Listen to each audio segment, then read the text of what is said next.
जय हिंद दोस्तों, स्वागत करता हूं आपके अपने परिवार मैथ मुखिया पर। आज हम लोग एसएससी जीडी के क्वेश्चन को देखेंगे। खास तौर से एसएससी जीडी मैथ फाउंडेशन मैं इस चैनल पे स्टार्ट कर रहा हूं। अब आपको किसी चैनल पे भटकने की कोई ज़रूरत नहीं। इस चैनल पे एसएससी जीडी ओरिएंटल मैं क्वेश्चन कराऊंगा। जो क्वेश्चन कराऊंगा बिल्कुल आपके लेटेस्ट पैटर्न पर ही क्वेश्चन आधारित होगा। खास तौर से कि जो प्रश्न मैंने ज़्यादातर लिए हैं आपके 2024 के पीवाईक्यू क्वेश्चन भी लिया है गया है। तो हम एसएससी जीडी के जो भी मैथ के क्वेश्चन है और रीजनिंग के जल्द ही इसी चैनल पे स्टार्ट करेंगे। मैथ का आज क्वेश्चन नंबर सिस्टम पढ़ेंगे। हम 2 से 3 वीडियो में ही नंबर सिस्टम के या कोई भी लेसन की चीज़ को कवर कर लेंगे। जो चीज़ जितना बड़ा होगा उसमें ज़्यादा समय लगेगा। नंबर सिस्टम से जो क्वेश्चन आते हैं बेसिकली सिर्फ हम उसी पे फोकस करेंगे जो क्वेश्चन ज़्यादातर पूछे गए हैं। तो खास तौर से सबसे पहले मैं सिलेबस की बात ज़िक्र करूँ कि एसएससी जीडी में मैथ के अंदर कौन-कौन सा लेसन आपको पढ़ना है। तो आइए सबसे पहले चेक कर लेते हैं। स्क्रीन पर आपके सामने दिखाई दे रहा होगा। सबसे पहले नंबर सिस्टम यानी संख्या पद्धति आपको पढ़ना है। फिर लघुत्तम समापवर्तक यानी कि लसव, एलसीएम, एचसीएफ पढ़ना है। फिर सिंप्लीफिकेशन सरलीकरण पढ़ना है। फिर उसके बाद औसत, अनुपात समानुपात पढ़ना है। आयु पढ़ना है, प्रतिशत, लाभ हानि, बट्टा, इंग्लिश में डिस्काउंट बोलते हैं, साधारण ब्याज, चक्रवृद्धि ब्याज, समय और कार्य, पाइप और टंकी, चाल, समय और दूरी, रेलगाड़ी, नाव, नदी। क्योंकि चाल, दूरी, समय, रेलगाड़ी, नाव, नदी ये तीनों एक ही साथ पढ़ेंगे। एक-एक मतलब एक को पढ़ने के बाद दोबारा पढ़ेंगे क्योंकि ये तीनों आपस में एक-एक दूसरे से कनेक्टेड है। उसी तरह जब पाइप टंकी पढ़ेंगे तो काम समय पढ़ेंगे क्योंकि एक दूसरे से कनेक्टेड है। साधारण ब्याज, चक्रवृद्धि ब्याज ये हो ही गया। फिर साझेदारी पढ़ेंगे यानी पार्टनरशिप, मिश्रण पढ़ेंगे एलिगेशन वाला सिस्टम, क्षेत्रमिति में 2D और 3D दोनों पढ़ा जाएगा और अंतिम में डाटा इंप्रेशन या आंकड़ों की अपरता। हम इन टोटल देखा जाए तो 21 लेसन है। जब तक आपका पेपर होगा यानी कि पेपर होने से पहले ही मैं क्वेश्चन के सारे जो लेसन है मैं सारे क्वेश्चन आपको पढ़ा दूंगा। तो कोई घबराने की जरूरत नहीं। आइए स्टार्ट करते हैं। नंबर सिस्टम से आज पहला क्लास है। बस आपका सपोर्ट चाहिए। एक-एक लेसन इस चैनल पे आपको पढ़ाया जाएगा और बेस्ट अप्रोच के साथ। तो आइए स्टार्ट करते हैं। जैसा कि स्क्रीन पर आपको दिखाई दे रहा होगा, इनका नाम आप जानते होंगे। ये ऐसे कलाकार हैं जो बोलते नहीं हैं लेकिन अपनी कला से लोगों को प्रभावित करते हैं। उनका का नाम है, याद रखना जिंदगी हर एक लूजर को लेजेंड बनने का मौका जरूर देती है। तो इसी मोटिवेशनल लाइन के साथ हम अपने क्वेश्चन स्टार्ट करते हैं। तो आइए स्टार्ट करते हैं। पहला क्वेश्चन नंबर सिस्टम का पहला क्वेश्चन है कि यदि संख्या 52, 63, 81 में अंक 6 के स्थानीय मान और जाति मान के बीच का अंतर ज्ञात कीजिए। अगर आप एसएससी जीडी की तैयारी करते होंगे तो कुछ ऐसे मूल बातें हैं जो आपको जानना बेहद जरूरी है। जैसे मैंने लिखा कोई अंक लिख दिया कि जैसे 52, 63, 81, इसमें जो 6 है ये 6 कर इसका स्थानीय मान और जातीय मान का अंतर पूछा है। जातीय मान का अंतर। इसमें मेन चीज मैं आपको क्या समझाना चाहता हूं, जाति मान और स्थानीय मान एक्चुअली हैं क्या। जैसे इधर से हम गिनते हैं इकाई, दहाई, सैकड़ा, हजार, तो 6 लिखिएगा। 6 को छोड़ने के बाद 1, 2, 3 अंक है तो आप 3 जीरो ऐसे बढ़ा दीजिएगा ताकि हमको डायरेक्ट पता चले कि ये 6 का जो है 6000 होगा।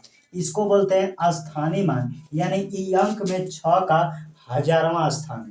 ये हो गया स्थानीय मान। अब होता है जाति मान किसे कहते हैं, तो हमेशा याद रखिए जाति मान या इसी को कभी कभी कहेगा अंकित मान। अंकित मान ये दोनों आपसे पूछ सकता है, जाति मान या अंकित मान। तो कोई भी संख्या का जाति या अंकित मान खुद वो संख्या होती है। जैसे मैं कहूंगा 3 का जाति मान, तो जाति का मतलब जात धर्म से ना समझेगा। अब ये नहीं कहेंगे 6 हैं तो सोलंकी हैं, यादव जी हैं, फलाने हैं। तो ऐसा जात का मतलब ऐसा नहीं कि जाति धर्म से। जात का मतलब 6 का जात 6 है। अब इसको चाहे यहाँ पढ़िए चाहे अमेरिका में पढ़िए, ये 6 है तो 6 ही पढ़ाएगा। तो ऐसे समझिए जो संख्या होती है उसका जाति मान वही होता है। तो 6 का जाति मान 6, इसमें से जैसे 6 माइनस कर देंगे तो 5994 आपका आंसर आ जाएगा, जो कि प्रश्न का उत्तर होगा। आइए क्वेश्चन देख लेते हैं, चौथा ऑप्शन दिया है। तो क्वेश्चन देखेंगे तो ऑप्शन नंबर ए में ही दिया है 5,994। अब 5,994, तो इससे कभी भी दोबारा आपके एग्जाम में क्वेश्चन बनता है कि स्थानीय मान या अंकित मान या जाति मान का अंतर बताइए, योग बताइए, तो आप बिल्कुल आसानी से निकाल पाइएगा। स्थानीय मान इकाई, दाएं, सैकड़ा, हजार। 6 का स्थानीय मान तो 6 लिख दीजिए। 6 को छोड़ने के बाद 3 अंक बचा है तो 3 को 0 उतार लीजिए। जाति मान आप समझ रहे हैं, जिस संख्या, किसी भी संख्या, 5 का जाति मान 5, 3 का जाति मान 3, 2 का जाति मान 2, जिस संख्या का अंकित मान या जाति मान पूछे उस संख्या वही हो जाती है। तो आइए देखते हैं अगला प्रश्न, इसको हटा देते हैं।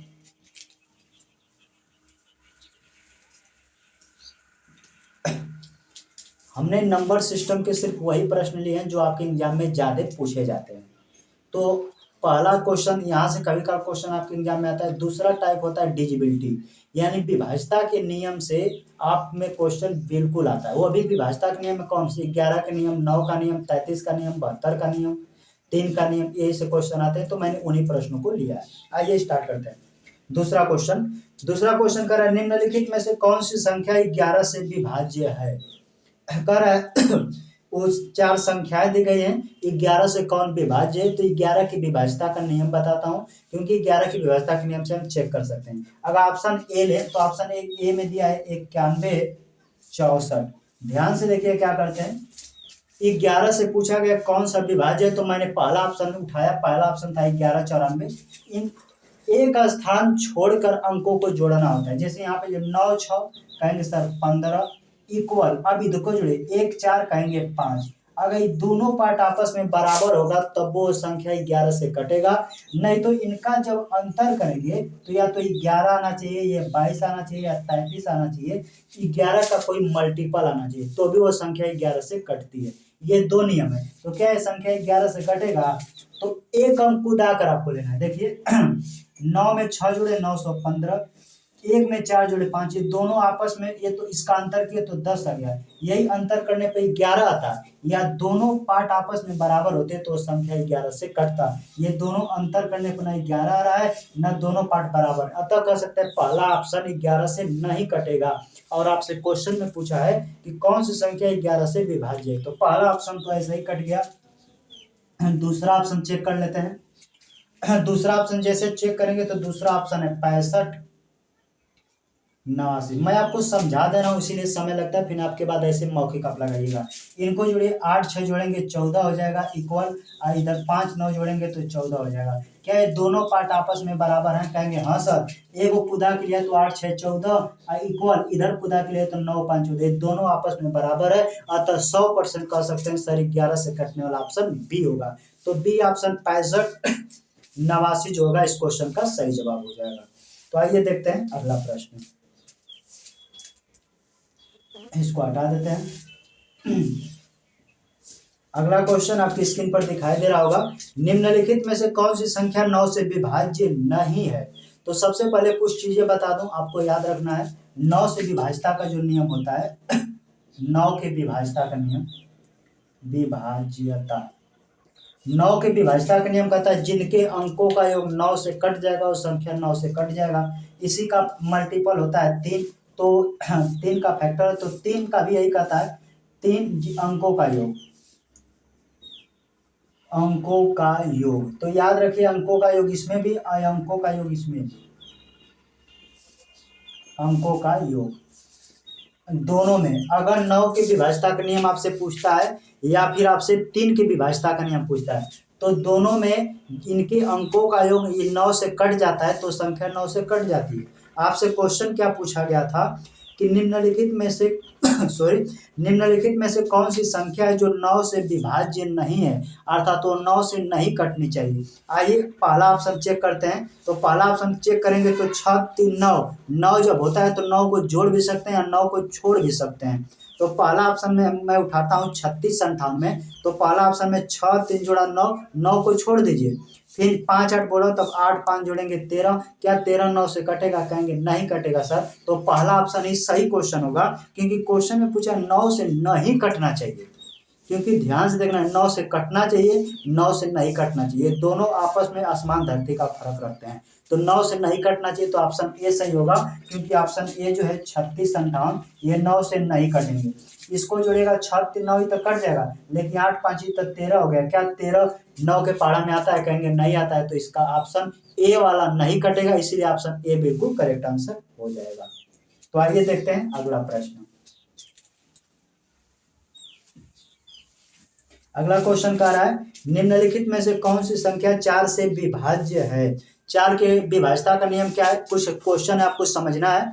4 की विभाज्यता का नियम कहता है अंतिम के 2 अंक, फिर से सुनिए, 4 के विभाज्यता का नियम कहता है कि संख्या के, यानी जो संख्या दिया गया है उसके अंतिम के 2 अंक अगर 4 से कट जाते हैं तो संख्या 4 से कट जाती है। आइए ऑप्शन चेक कर लेते हैं। ऑप्शन पहला में देखिए 42, 42 को 4 से काटे, क्या 4 से कटेगा? तो कहेंगे सर 42 4 से नहीं कटेगा। तो यही क्वेश्चन तो क्वेश्चन क्या है? 4 से विभाज्य होना चाहिए, पहला नहीं कटा।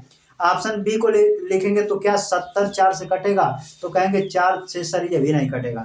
सी को लेंगे 34, क्या 34 4 से कटेगा? कहेंगे सर नहीं। लेकिन जैसे 48 लेंगे तो 4 से कट जाएगा, 4 से काटिए, अंतिम के 2 अंक उठाइए, तो ऑप्शन डी में 48 दिया है। 48 को जैसे 4 से भाग करेंगे तो 4 1 कम 4, 4 दूना के 8, यानी अंतिम के 2 अंक 48 जो है 4 से काट जाएगा 12 बार में। तो इस क्वेश्चन का सही जवाब ऑप्शन नंबर डी हो जाएगा, 43 48, क्योंकि यही संख्या 4 से कट रही है। तो उम्मीद करते हैं यह भी आपको समझ में आया होगा। देखते हैं अगला प्रश्न। अगला क्वेश्चन क्या कह रहा है, आपकी स्क्रीन पर दिखाई दे रहा होगा कि निम्नलिखित में से कौन सी संख्या 8 से विभाज्य नहीं है? आप बताइए 8 से विभाज्यता का नियम क्या कहता है? ध्यान से समझिए। 2 की विभाज्यता का नियम कहता है अंतिम का इकाई अंक। 4 का विभाज्यता कहता है कि अंतिम के 2 अंक अगर 4 से कट जाते हैं तो संख्या 4 से कट जाती है। 4 का डबल 8 कहता है कि अंतिम के 3 अंक अगर संख्या काट देता है अंतिम के 3 अंक संख्या 8 से कट जाती है तो संख्या 8 से कट जाएगी। अगर 16 का पूछेगा तो अंतिम के 4 अंक अगर 16 से कट जाता है तो पूरी संख्या 16 से कट जाएगी। मेरे बातों को ध्यान से सुनिए। क्वेश्चन में लिखा पूछा है कि निम्नलिखित में से कौन सी संख्या 8 से विभाज्य नहीं है, अर्थात वो 8 से नहीं कटनी चाहिए। चेक कर लीजिए। ऑप्शन नंबर ए को लिखेंगे तो 3 अंक लेंगे तो 0 32 है, 0 को छोड़ देंगे तो 32 8 से कट जाएगा। क्या आपसे ये पूछा है कि 8 से कटना चाहिए? नहीं, क्वेश्चन में ये पूछा है कि ऐसी कौन सी संख्या है जो 8 से नहीं कटनी चाहिए। तो पहला ऑप्शन तो ऐसा ही कट जा रहा है। दूसरा ऑप्शन लेंगे तो अंतिम के 3 अंक लीजिए, तो अंतिम के 3 अंक 59 68 को काटेंगे 8 से, यह भी कट जाएगा। अंतिम का 3 अंक है 968, तो अब जैसे ऐसे लिखते हैं 968, 8 से काटेंगे 8 एकम 8, 1 बचा 16, 8 दूना 16, यह भी कट जा रहा है।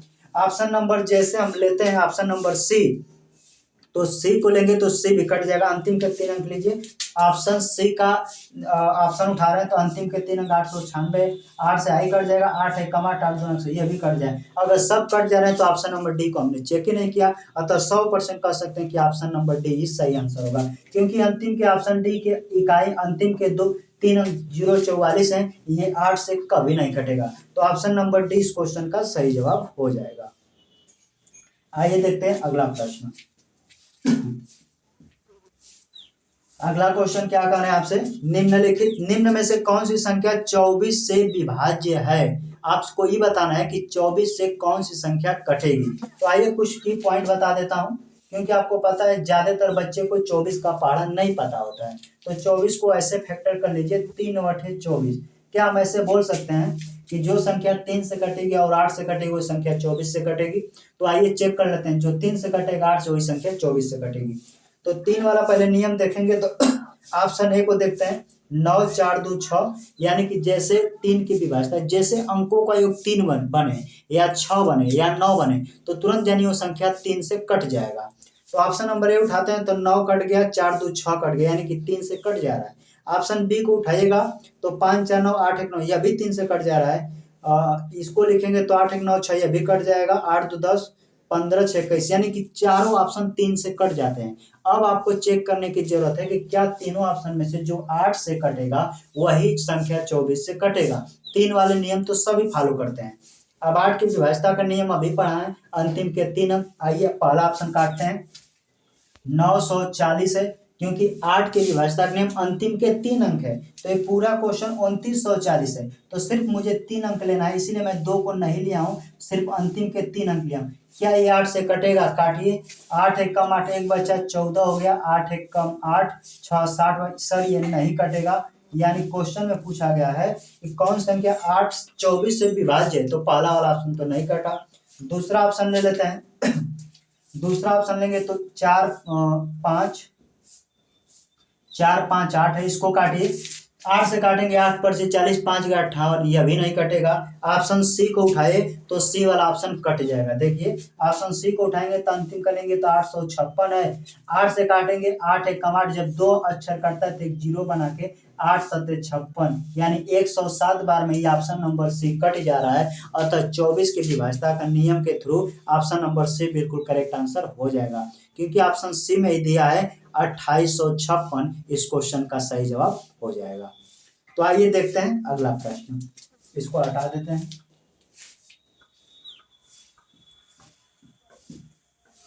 अगला क्वेश्चन क्या कह रहा है? कुछ क्वेश्चन ऐसे होते हैं कि आप अगर थोड़ा सा माइंड यूज करें तो चारों ऑप्शन में से यूं ही आप खींच लाएंगे कि कौन सा आंसर होगा। जैसा क्वेश्चन आपको सामने दिखाई दे रहा होगा कि निम्नलिखित में से कौन सी संख्या है जो 16 से विभाज्य नहीं है, अर्थात ऐसी कौन सी संख्या जो 16 से नहीं कटती है। तो आप बताइए, 16 के विभाज्यता का नियम कहता है अंतिम के 4 अंक। फिर से सुनिए, 16 के विभाज्यता का रूल कहता है कि संख्या के अंतिम के 4 अंक का जो काट देता है वो संख्या 16 से कट जाएगी। लेकिन क्वेश्चन में पूछा है आपसे कि ऐसी कौन सी संख्या है जो 16 से विभाज्य नहीं होती है। तो आइए चेक कर लेते हैं कौन सा 16 से नहीं कटेगा। 16 से नहीं कटना चाहिए। अब स्वतंत्र कोई भी ऑप्शन मान लीजिए, अगर मैं मान लेता हूं ऑप्शन नंबर ए वाला, तो 51 68 है। अगर इसको आप 16 से काटिएगा तो 16, देखिए ध्यान से देखिए, 16 का पारा पड़ेगा तो 16 ત્યાં 48, 3 बचा 36, 16 दूना के 32 4 48, यानी ये तो कट जा रहा है। अब क्वेश्चन में पूछा कौन सा ऑप्शन नहीं कटेगा, तो पहला तो कट जा रहा है। आप 4 अक्षर लीजिए, ऑप्शन नंबर बी का देखिए, काटिए 80 16 अंतिम का 4 लेंगे तो 16 5 80, 16 कम 16, बी वाला भी ऑप्शन कट जा रहा है। ऑप्शन नंबर डी को ले लीजिए, सी को मैं छोड़ दे रहा हूँ, डी को ले रहा हूँ। अगर डी कटेगा तो ठीक है, नहीं कटेगा तो ऑप्शन सी वाला सही आंसर हो जाएगा। ऑप्शन डी के 4 अंक लीजिए जाए तो लिया गया 68 और 26 है। इसको जैसे काटिएगा 16 से, 16 चौके 64, ध्यान से देखिए 16 चौके 64, 4 बचा 42 हो गया, 16 दूना के 32, अब 32 में जैसे तो 10 106, क्या 16 के पारा में 106 आता है? तो कहेंगे सर यह भी नहीं कट रहा है। तो कौन, सॉरी, ये क्वेश्चन में क्या लिखा है कि 16 से विभाज्य नहीं है, तो अंतिम के इसको काट रहे हैं 16 से, तो 16 से नहीं कट रहे, अतः क्वेश्चन का सही जवाब यही हो जाएगा। देखिए क्योंकि 16 की विभाज्यता का नियम कह रहा है कि कौन सा नहीं कटना चाहिए, तो 16 का नियम कहता है अंतिम के 4 अंक, तो इसके अंतिम के 4 अंक जैसे हमने काट दिया ये 4 अंक तो नहीं कट रहे हैं। देखिए 16 चौके 64, 4 बचा 42 हो गया, 16 दूना के 32, 10 बचा ये 6 106 हो गया। क्या 16 के पारा में 106 आता है? कहेंगे सर नहीं आता है, अतः डी वाला ऑप्शन नहीं कट रहा है, अतः डी वाला इस क्वेश्चन का सही जवाब हो जाएगा। तो उम्मीद करते हैं अभी आपको समझ में आया। डिविजिबिलिटी रूल है, खूब क्वेश्चन जीडी में पूछा जाता है। आइए अगला प्रश्न देख लेते हैं आपसे। अगला क्वेश्चन कह रहा है, यदि संख्या 34 56 4 ए 11 से विभाज्य हैं तो ए का मान क्या होगा? 11 की विभाज्यता का नियम एसएससी जीडी का फेवरेटिज है, कोई ना कोई सेटों में पूछ देता है। तो आप जब भी जीडी की तैयारी करते हैं, पेपर देने जाएं, तो 11 की विभाज्यता का नियम पढ़ के जाएं। क्वेश्चन कर रहा है जो दिया गया मैं लिख देता हूँ। क्वेश्चन है 34 56 4 और ए कह रहे संख्या 11 से विभाज्य है, तो ए का मान क्या आएगा? ऑप्शन दिया है 7 6 2 3। सबसे स्मार्ट तरीका बताता हूँ कैसे आपको आंसर झटके से आप निकाल सकते हैं। ध्यान देखिए, एक लाइन खुदा कर लीजिए, 3 में 5 जोड़िए, 3 में 5 जोड़ेंगे 8, 8 4 जोड़िए 12, इधर का लिखिए 12। आप इक्वल कर लीजिएगा, हम दोनों पार्ट इक्वल करते हैं। ध्यान से देखिए, इधर का हो गया 12, अब इधर के लीजिए, 4 में 6 जोड़े 10 और 10 ए, इधर 10 और प्लस ए।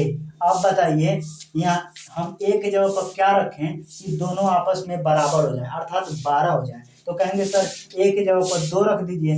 जैसे 2 रखेंगे तो इधर भी 12 और इधर भी 12, दोनों जब सेम हो जाते हैं तो संख्या 11 से कट जाती है, या दोनों का अंतर करते हैं तो 11 का मल्टीपल आता है, वो भी संख्या 11 से कट जाता है। तो ए की जगह पर क्या रखेंगे कि इक्वल होगा, कहेंगे सर ए की जगह पर 2 रखें। इस क्वेश्चन का सही जवाब होगा कि ए के स्थान पे 2 आएगा। ऑप्शन देखिए तो ऑप्शन नंबर सी बिल्कुल करेक्ट आंसर हो जाएगा। आइए देखते हैं अगला प्रश्न, इसको हटा देते हैं। अगला क्वेश्चन क्या कह रहा है, निम्नलिखित में से कौन सी संख्या 33 से विभाज्य नहीं है। इसमें कह रहा है कि हमको ऐसी संख्या बताइए जो 33 से नहीं कटनी चाहिए। तो 33 को आप खंडित कर सकते हैं, ऐसे 11 इंटू 3 में 11 33 होता है। तो सबसे पहले 3 की विभाज्यता का नियम देख लीजिए, जिसके अंकों का योग 3 बनेगा और संख्या 3 से कटेगी। जो संख्या 3 से अंकों का योग 3 नहीं बनेगा वो नहीं कटेगा। आइए जोड़ लेते हैं।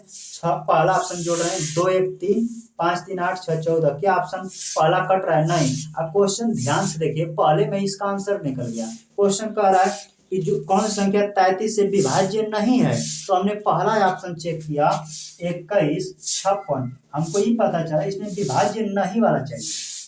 हमने देखा कि 33 से वही संख्या कटेगी जो संख्या 11 से भी कटेगी और 3 से भी कटेगी। तो जैसे हमने पहला ऑप्शन चेक किया, 2 1 3 5 3 8 6 14, इनके अंकों का योग 14 आ जा रहा है। क्या 14 3 से कटेगा? कहेंगे नहीं।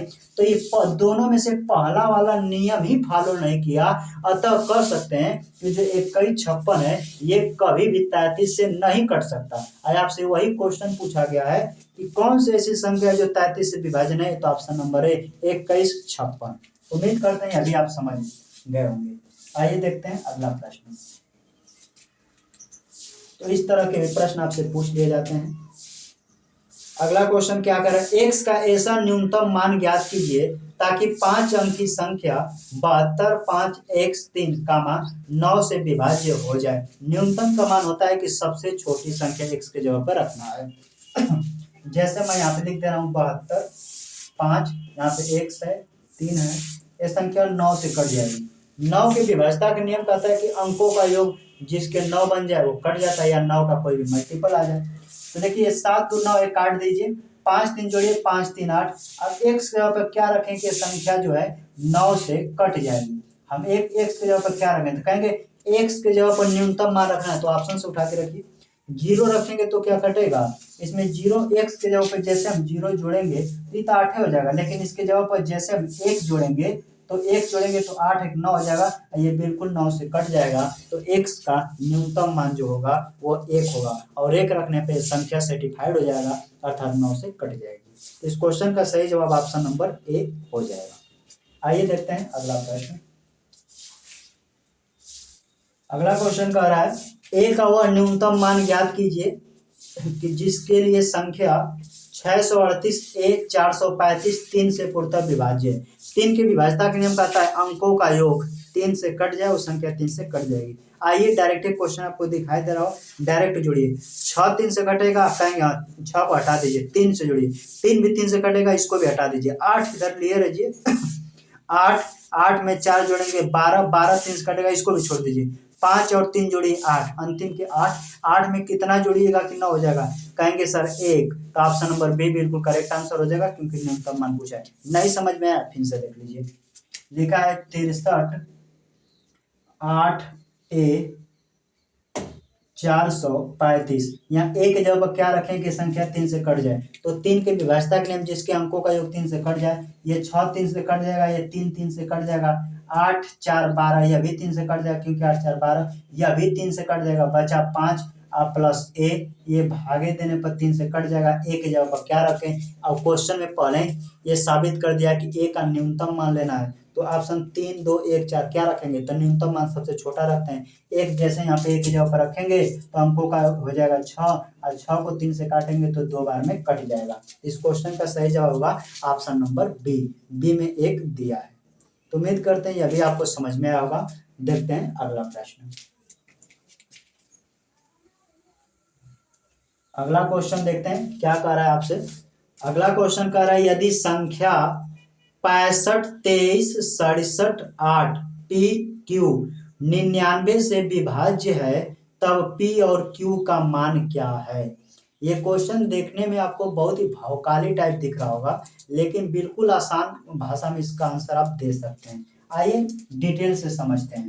जैसे क्वेश्चन में दिया गया है 65, 23, 65, 23, 67, यहाँ पे 8, यहाँ पे लिखा गया है P और इसको लिखा गया है Q। ये संख्या 99 से विभाज्य है।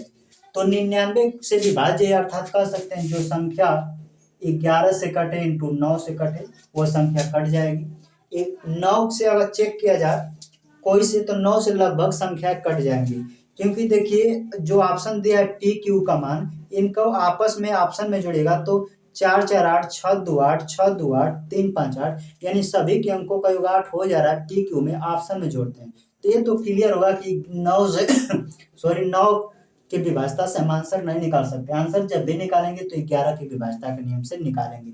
हम पी का मान क्या रखें, क्यू का मान क्या रखें कि संख्या 99 से कट जाए। आइए चेक कर लेते हैं।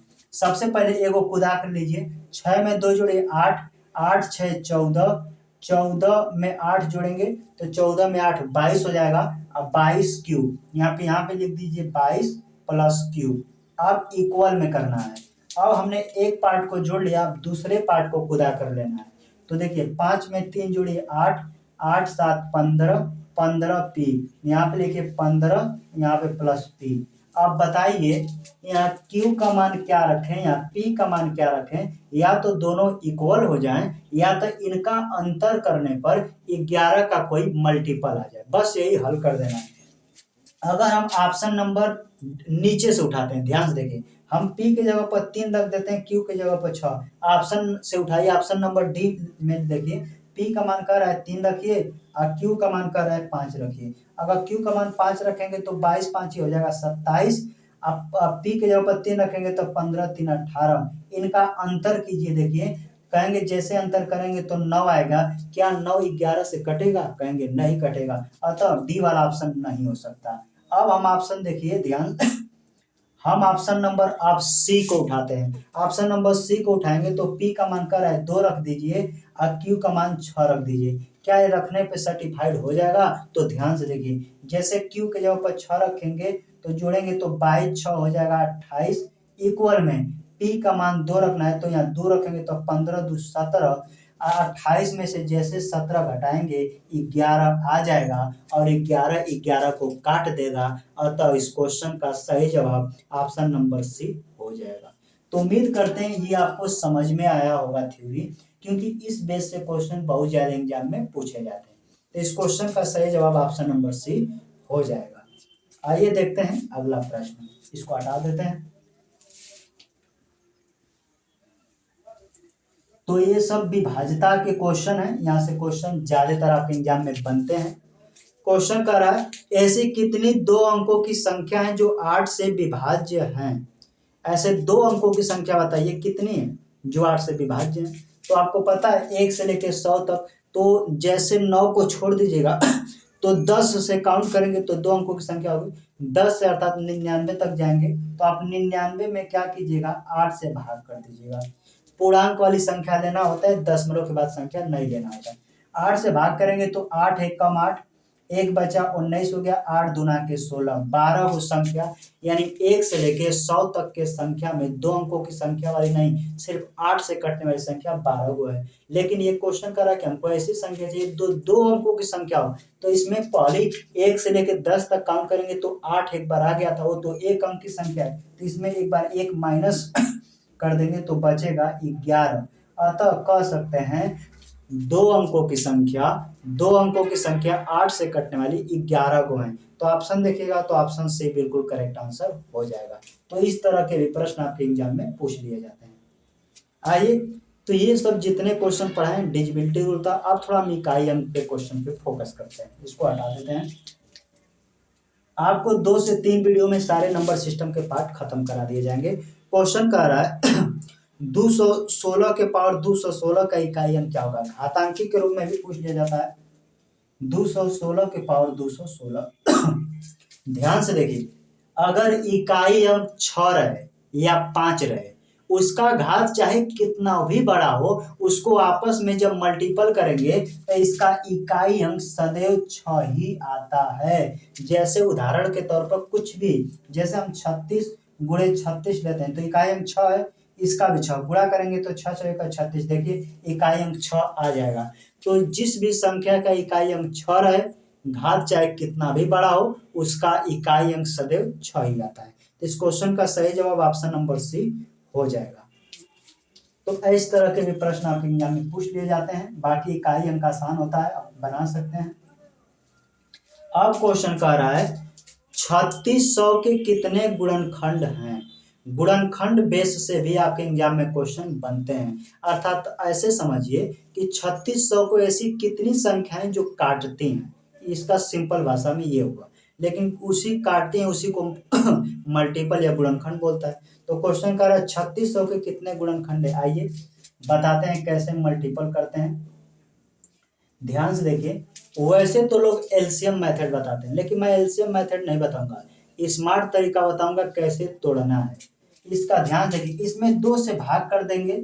जैसे हमने 2 लिखा, समझिए इसमें 2 से भाग हो गया, इसको तब तक तोड़िए जब तक पूरी तरह टूट न जाए। ध्यान से देखिए, 3600 में 2 से भाग किया तो हो गया 1800, 1800 का आधा किया तो 900, फिर 900 का आधा किया तो 450, 450 का आधा किया तो 225, 225 अब 2 से नहीं कटेगा, 5 से काट देंगे तो 45 बार में, 45 को 5 से काटेंगे 9 बार में, 9 को 3 से काटेंगे 3 बार में, 3 से 3 काटेंगे कट जाएगा। हमने इसका फैक्टराइज कर दिया। बहुत लोग को नहीं समझ में आया होगा कि कैसे 3600 को हमने ऐसे लिख दिया। तो इसका आंसर निकाल देता हूँ, फिर एक छोटा सा उदाहरण लेकर आपको समझा दूंगा। तो यहाँ पे देखिए 2 कितना बार है, 1 2 3 4, तो 2 के पावर 4 लिखेंगे, इंटू 5 कितना बार है, 2 बार तो 5 का स्क्वायर, 3 भी 2 बार तो 3 का स्क्वायर कर देंगे। जब भी गुणनखंडों की संख्या पता करना होता है तो जो घात होता है उसमें एक एक बढ़ाकर गुणा करते हैं। जैसे 2 के पावर 4 है तो 4 में एक जोड़ दीजिए 5, ये 2 है तो यानी सब में एक एक एक आपको जोड़ देना है, घात में सिर्फ जोड़ना है। तो 4 में एक जोड़े 5, 2 में एक जोड़े 3, अब गुणा करके आपको रखना है, इधर भी 3 गुणा कर दीजिए, 5 तिहाई 15, 15 तिहाई 45, यानी टोटल ऐसी 45 गो संख्या होंगी जो 3600 को काटेंगी। ऑप्शन देखिएगा तो ऑप्शन सी बिल्कुल करेक्ट आंसर हो जाएगा। अब क्वेश्चन उठता है कि अब हमने कैसे इसका फैक्टराइज किया है, अब उसको समझते हैं। इसको हटा देते हैं। ध्यान से देखिए कैसे फैक्टराइज किया जाता है। जैसे एक छोटा सा डाटा मैं लेता हूं 100, अब जैसे इसको फैक्टर कीजिएगा 2 से तो ये जाएगा 50, फिर 2 से काटेगा तो 25, अभी 2 से नहीं कटेगा, 5 से काटेगा 5 बार में, 5 से काट देंगे 1 बार में। तो हमने इसी को फैक्टराइज कैसे किया है, ध्यान समझिए। ये 100 है तो 100 लिख लीजिए। जैसे हमने यहाँ पे 2 लिखा, यानी 2 से इसमें भाग हो गया, क्या हो गया, भाग हो गया। 2 से इसमें भाग हो गया तो ये आधा हो गया 50, 50 को फिर हमने 2 से भाग कर दिया तो हो गया 25, 25 अब 2 से नहीं कटेगा तो फिर 5 से भाग कीजिए, 25 को 5 में भाग देंगे तो 5 बच जाएगा, अब फिर 5 से भाग देंगे तो सब कट जाएगा। देखिए 2 2 बार आया है, 5 2 बार, तो देखिए यहाँ पे 2 2 बार आया था, 5 2 बार आया था। बस फैक्टर करने का यही तरीका है। एक आध क्वेश्चन ऐसे प्रैक्टिस कीजिएगा, क्वेश्चन बन जाएगा। तो आइए देखते हैं अगला प्रश्न। ये आपको समझाने के लिए क्वेश्चन बताया जा रहा है। अगला क्वेश्चन क्या है, 1800 के सम गुणनखंड कितने होंगे, यानी 1800 की ऐसी कितनी संख्याएं काटेंगी जो सम होंगी, ये क्वेश्चन पूछा गया है। आइए हल कर देते हैं। 1800, पहले 1800 के टोटल फैक्टर निकाल लीजिए कि 1800 की कितनी संख्याएं काटती हैं। कैसे निकालते हैं वही तरीका होगा। पहले 2 से भाग कर दीजिए 900, फिर आधा करेंगे तो 450, फिर आधा करेंगे तो 225, 225 को 5 से काटेंगे 45, 5 से काटेंगे 9, 3 से काटेंगे फिर 3 से काटेंगे, फैक्टर हो गया। 1800 का ये फैक्टर हो गया, या फिर इनका एलसीएम भी निकाल सकते हैं। आप कई तरीके से कर सकते हैं, जैसे एक्सपर्ट हैं। ये वाला तरीका शुरू में आपको नहीं समझ में आएगा, लेकिन करते करते आपको समझ में आ जाएगा।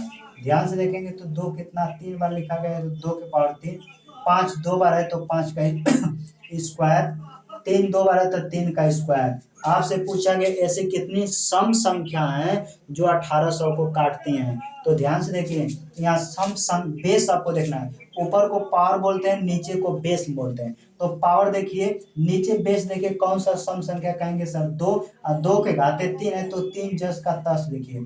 यानी सम गुणनखंड निकालना हो तो सम वाला का घात जस का 10 लिखते हैं। आप विषम वाले के घात को एक बढ़ाकर गुणा करते हैं। जैसे 2 है तो एक बढ़ा दीजिए 3, यहाँ पर भी देखिए 2 है तो एक बढ़ा दीजिए 3। अब गुणा कर दीजिए इसमें, 3 3 के 9 3 27, यानी टोटल सम संख्याएं जो है 1800 काटने वाली 27 हैं। तो ऑप्शन देखिएगा, ऑप्शन ए बिल्कुल करेक्ट आंसर हो जाएगा। तो उम्मीद करते हैं अभी आपको समझ में आया होगा। देखते हैं अगला प्रश्न। अगला क्वेश्चन देख लेते हैं। कह रहा है 31 गुणे 32 गुणे 33 को 5 से भाग देने पर शेषफल कितना होगा। ये क्वेश्चन बिल्कुल आसान होता है, लेकिन पिछले साल 2024 में आपके एग्जाम में पूछा गया था। क्वेश्चन कह रहा है 31 गुणे 32 गुणे 33 को 5 से भाग देंगे क्या। ये आप गलती कभी ना कीजिएगा कि तीनों को पहले गुणा करके तब भाग दीजिएगा। आप भाग देकर भी गुणा कर सकते हैं, यह भी नियम है, ध्यान से समझिए। 5 से इसमें भाग देंगे तो कितना शेष, ध्यान से देखिए, आपसे शेष से पूछा है।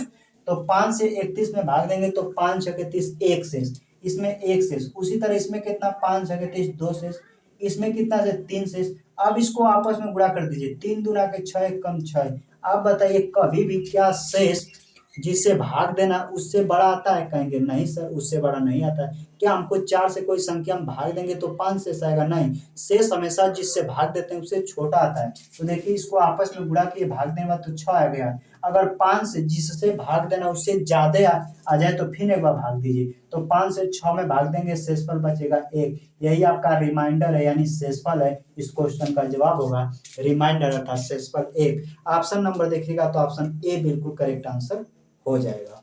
तो इस तरह के क्वेश्चन भी आपके एसएससी जीडी में पूछा जाता है। आइए बढ़ते हैं अगले प्रश्न की तरफ। अगला क्वेश्चन कह रहा है किसी संख्या को 65 से भाग देने पर 31 शेषफल बचता है, तब उसी संख्या को 13 से भाग देने पर शेषफल कितना बचता है। यह भी क्वेश्चन खूब पूछा जाता है, ध्यान से देखिए।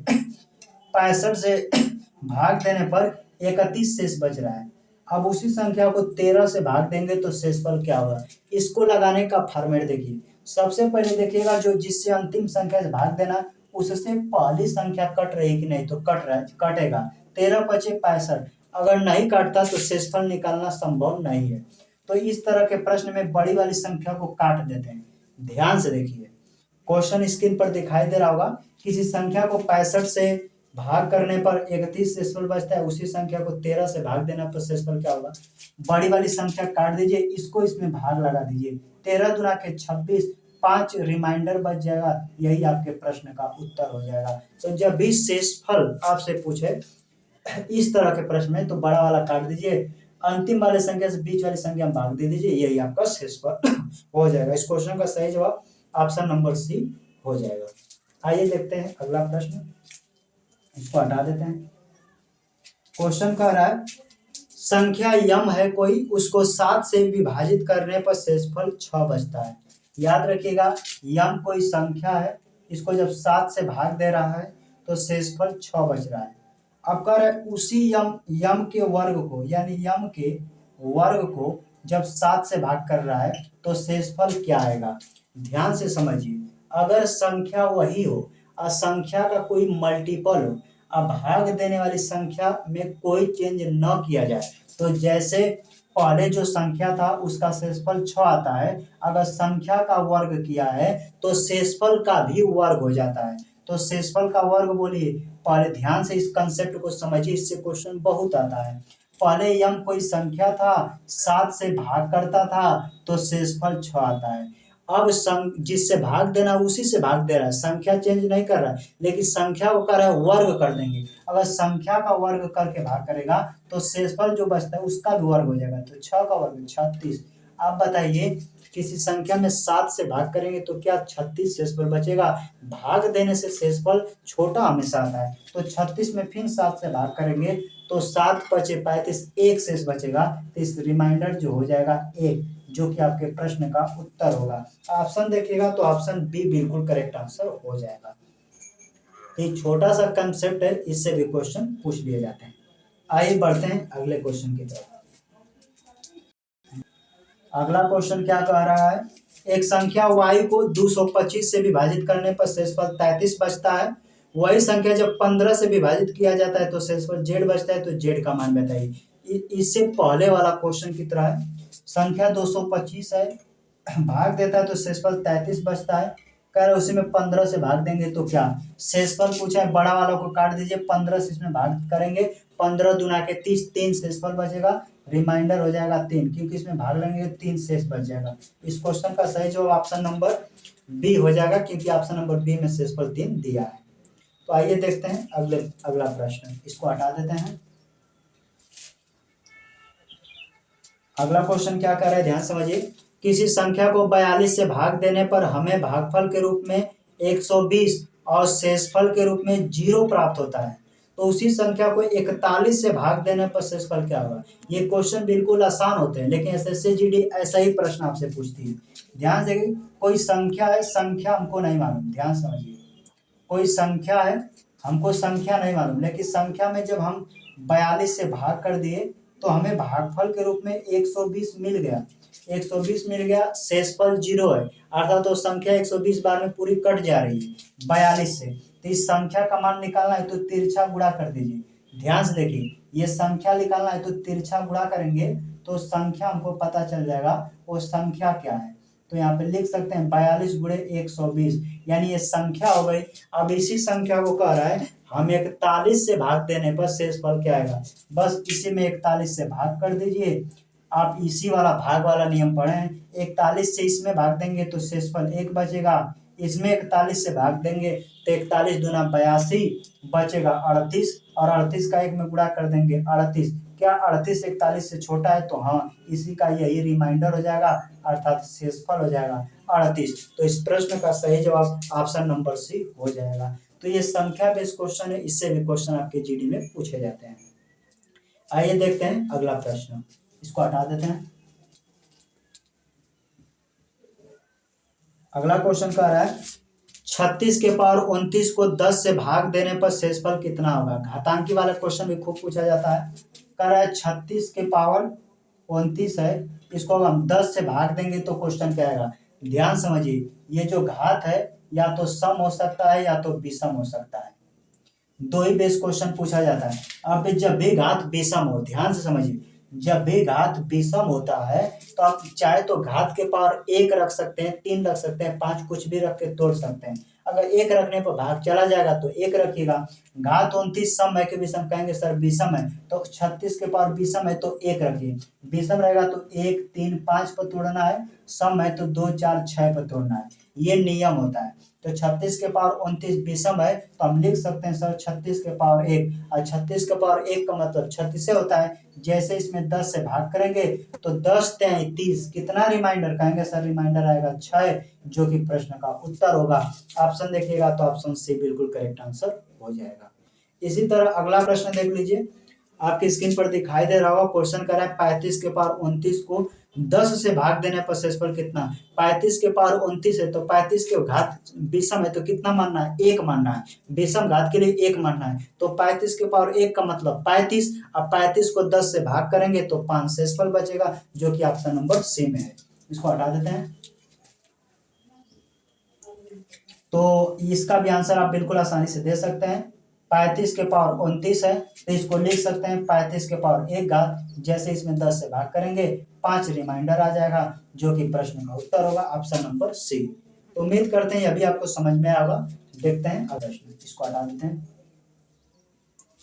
क्वेश्चन कह रहा है यदि 71 के पावर 83 प्लस 73 के पावर 83 को 36 से विभाजित किया जाए तो शेषफल क्या होगा। आपको ध्यान देखिए, क्या 71 के पावर 83 और 73 के पावर 83 क्या विषम संख्या है, तो कहेंगे हाँ सर घात विषम संख्या। तो घात जब भी विषम रहे तो घात को आपको 1 मान लेना है। क्या मान लेना है, 1। तो 73 के पावर 1 मतलब 71 के पावर 83 विषम है तो मैं 73 को के पावर 1 मान लेता हूँ, यानी 73 प्लस दूसरा का 73 है उसके पावर भी 1 मान लेता हूँ। अब इसको जोड़ लीजिए, 3 1 जोड़िएगा 4 और 7 7 हो जाएगा 14। अब इसको कह रहा है कि 36 से तो शेषफल क्या आएगा, 36 से कट जाएगा 4 बार में, शेषफल तो 0 बच गया। जो संख्या किसी संख्या से पूरी तरह कट जाती है उसका शेषफल नहीं बचता, अर्थात 0 बचता है, तो उसका सही शेषफल ए हो जाएगा, क्योंकि ऑप्शन ए में 0 दिया है।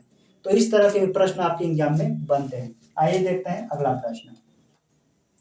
अगला क्वेश्चन कह रहा है, यदि n बराबर कोई संख्या है 24 के पावर 3, 25 के पावर 3 प्लस 26 के पावर 3 प्लस 27 के पावर 3, कोई n जो है एक संख्या है, को 102 से विभाजित करने पर शेषफल क्या होगा? बिल्कुल आसान से बताइए। क्या घात विषम है? तो कहेंगे हाँ, तो सबको पावर 1 मान लीजिए, और 24 के पावर 1 का मतलब 1, 25 के पावर 1 का मतलब 25, सभी को जोड़ दीजिए, बस आपका आंसर आ जाएगा। तो हमने जैसे जोड़ा 24, 25, 26 प्लस 27, इनको जोड़ के भाग कर देना 102 से।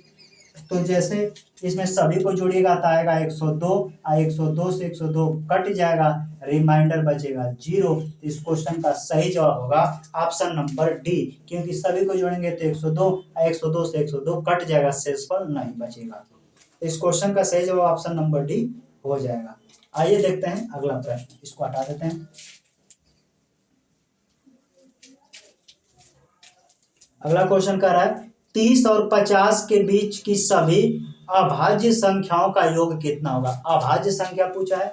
1 से लेके 100 तक के संख्या में अभाज्य संख्या 25 होती है, और 1 से लेके 50 तक के संख्या के बीच अभाज्य संख्या 15 को होता है। क्वेश्चन कह रहा है कि 30 और 50 के बीच जितनी अभाज्य संख्या है उनका योग बताइए। अभाज्य संख्या का डेफिनेशन होता है जो संख्या 1 से कटे और स्वयं से कटे, उसी को अभाज्य संख्या कहते हैं। तो 30 के बाद अभाज्य संख्या 31 होता है, 32, 33, 34, 35, 36, 37, 37 अभाज्य संख्या है।